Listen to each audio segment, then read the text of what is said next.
साथियों, कांग्रेस ने हमारे इतिहास को, हमारी आजादी की लड़ाई को भी वोट बैंक के नजरिए से, तुष्टीकरण के नजरिए से ही लिखवाया है।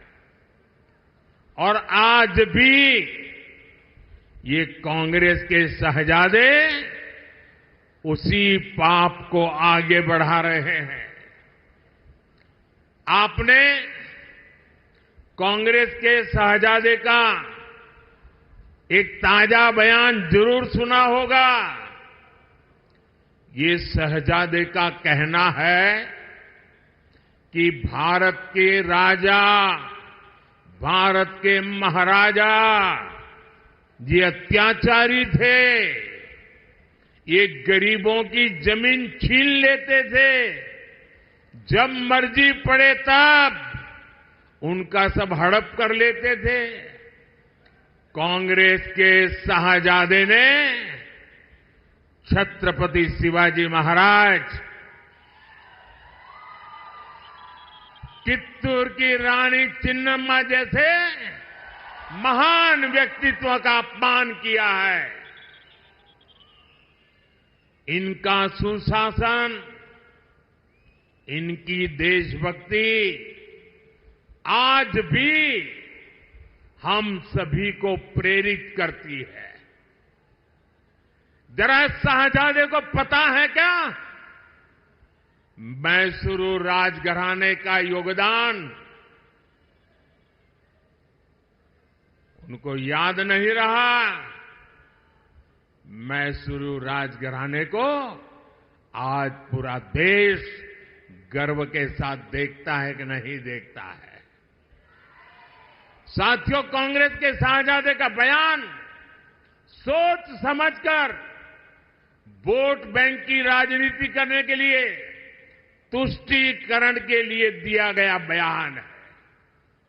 याद रखिए, शाहजादे ने राजा महाराजा को बुरा भला कह दिया, उनकी तो आलोचना कर दी, लेकिन भारत के इतिहास में जो अत्याचार नवाबों ने किए, निजामों ने किए, सुल्तानों ने किए, बादशाहों ने किए, उसकी बात पर तो शाहजादे के मुंह पर ताला लग जाता है, बोलती बंद हो जाती है और राजा महाराजाओं को गालियां दे रहे हो,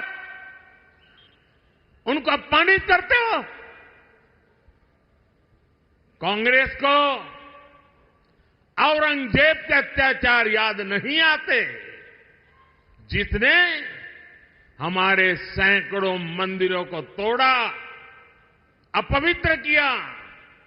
कांग्रेस तो औरंगजेब का गुणगान करने वाली पार्टियों के साथ खुशी से गठबंधन करती है।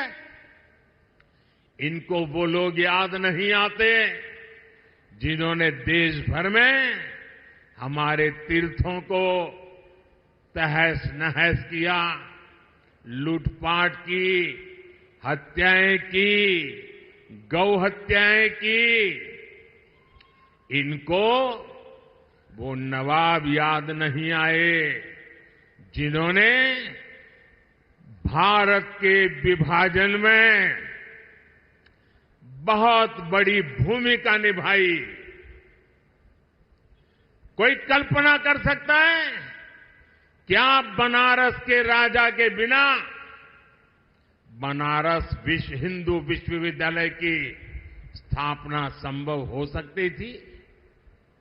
क्या महारानी अहल्याबाई होलकर ने मंदिरों का पुनर्निर्माण कराकर हमारे आस्था स्थलों की रक्षा की या नहीं की? मैं गुजरात से आता हूं, मेरा गांव गायकवाड़ स्टेट में पड़ता है।